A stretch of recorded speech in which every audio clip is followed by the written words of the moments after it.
Hey man, the New York Knicks, man, I tried to tell y'all, went on to post-game live on Knicks Fan TV, and I confidently said Knicks are going to go 3-1. I think we beat every single one of those teams outside of Denver. I think the Sacramento Knicks game is going to be a lot of fun. It's going to be down the line. It's going to be a tough one, but I still think the Knicks go out and tough that one out. A lot on the line. Knicks know that, and we take advantage. So I think we take just one L in this road trip. But I also wouldn't be surprised at a 4-0 stretch. And so far, the Knicks are 3-0. Blazers, gone. Sacramento, done. Warriors, who? And now we have the defending champs, the Denver Nuggets, coming up here in a day. And I feel confident, but we have some other news that should take a little bit of my confidence away. The news in way of OG Anunoby. We talked about the elbow soreness and the worries about it, and now he's out indefinitely. What's the updates on that? And why is Mitchell Robinson talking about wanting to come off the bench? Is it innocent or should we be worried? A lot of things to talk about. Big games, triple doubles, career highs,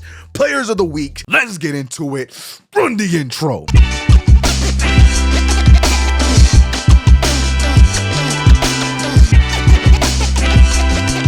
What's going on, CK Crew? It's your boy CK2K, and welcome back to another video. If you haven't already subscribed to the channel, hit the notification bell. Don't forget to like this video. People. I'm trying to get to 25K, and I need you guys to hit that subscribe button for your boy right around the corner. Can we get there before the playoffs? It's up to you. So if you haven't subscribed or you never liked this and you just watch these videos because you like my content, appreciate you. Hit that sub button. But the New York Knicks are on a run right now. Technically, it started before Portland, but if we're talking strictly about this road trip, it started in Portland where the Knicks handled business, beat the Portland Trail Blazers, no matter how great DeAndre Ayton wanted to be in that game. And then Sacramento, we played them at their own style, fast-paced, both teams running fast, playing fast. And the Knicks did their thing against Sacramento, and now last night against the Golden State Warriors, a team that tried to play small on us, Tom Thibodeau, in the absence of OG Anunoby, decided to go to Deuce McBride in the starting lineup, and in 47 minutes, Deuce McBride had a career night and did a great job defending Curry. Curry was in Alcatraz. Curry did end up still scoring at Curry rates, but the percentages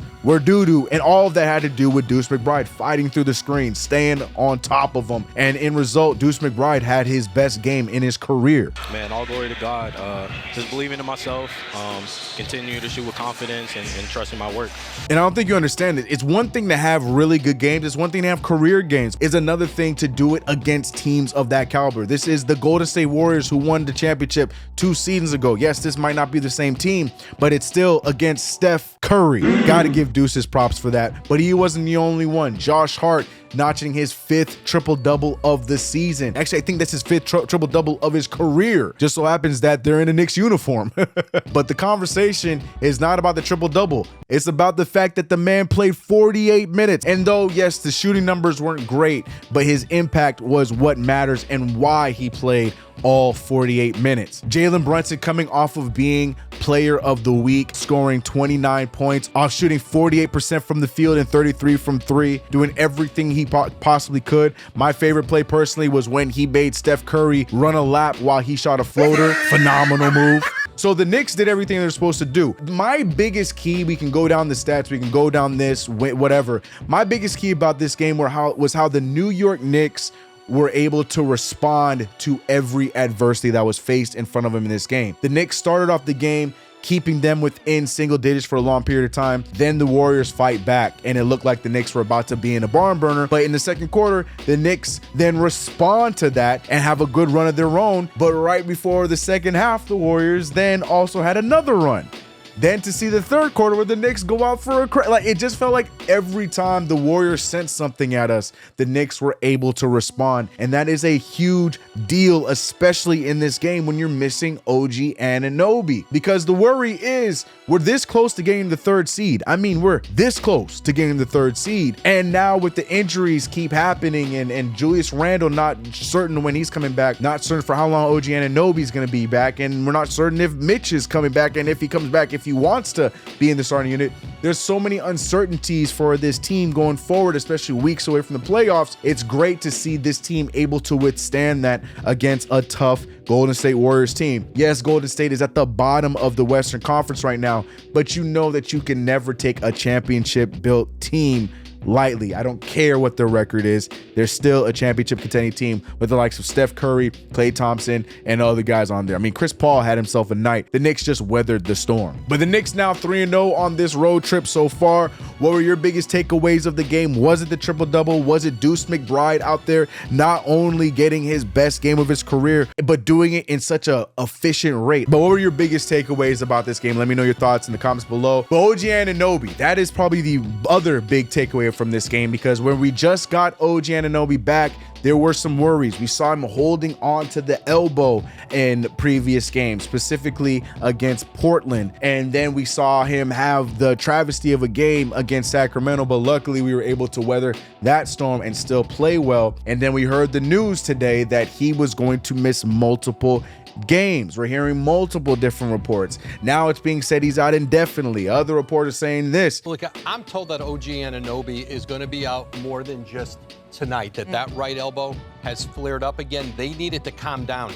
How long he is out is unclear, but it's certainly a concern for this Knicks team. They do not know the status of Julius Randle moving forward, and right now they will miss OG Anunoby more than just this game against the Warriors tonight, I'm told. And everyone doesn't know where to go with this. Do we blame Tom Thibodeau for playing him? And as much as I give Tom Thibodeau a lot of blame for a lot of things, I'm gonna be real. I sided with what Tom Thibodeau said in his defense, basically saying that the reports came back that he was fine, he was willing to play, so I played him the way that he was meant to be played. There was no minute restriction, nothing like that. The only place where I disagree with Tibbs, you're visually seeing that he's favoring the elbow. That's when you should at least take him out, get him checked down, and put him back on the court. But instead, he would just leave him on the court. That's the only place where I disagree with Tibbs.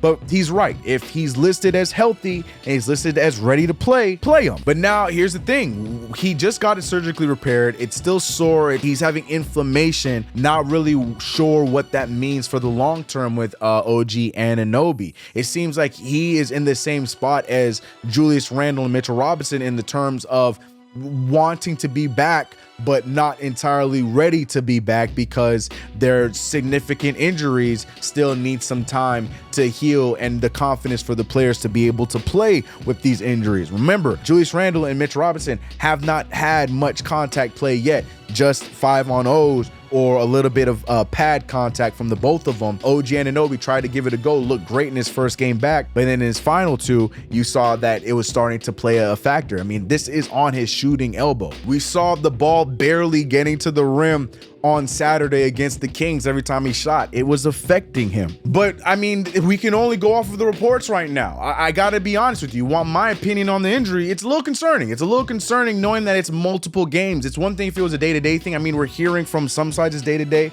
We're hearing from other sides that he's missing multiple games. So that doesn't sound like day-to-day. That sounds like he's out for a week or two until he's able to play again. It's concerning because of how close we are to the playoffs. We need to know where he's gonna be at. So yeah, I'm a little concerned. It's a little something to worry about because how much are we gonna have him when we do reach the playoffs where we ultimately are going to need his play? How bad is the inflammation? Is it really an inflammation issue?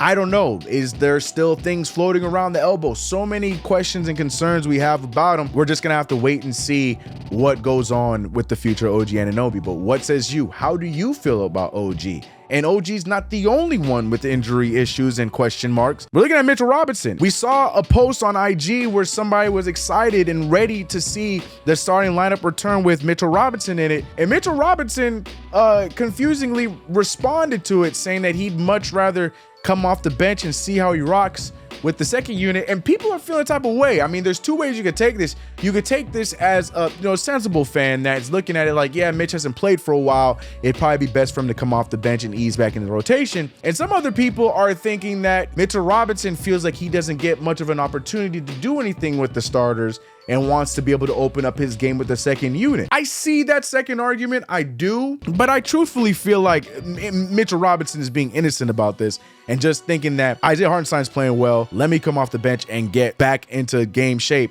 rather than you just starting me and expecting one thing of me and I'm not entirely ready to be that guy yet. I'm gonna give him the benefit of the doubt that that's the way he was taking it. I'm gonna leave that one up to you guys to decide. But a lot to take in, man. The Knicks get their third straight win on the road. OG Anunoby out indefinitely or day-to-day, whichever word you want to use. And Mitchell Robinson wants to come off the bench when he returns. What's your thoughts about everything mentioned? How are you loving this rendition of the New York Knicks? The Knicks are going into cities, playing their styles, and doing what they got to do. If you haven't already, subscribe to the channel, hit the notification bell. Don't forget to like this video. I'll see y'all on the next one. Appreciate your support as always. We here, man. Playoff stretch. I'm out. Let's get it. The Knicks, man. The New York Knicks. Let's go. I got nothing left. I'm out.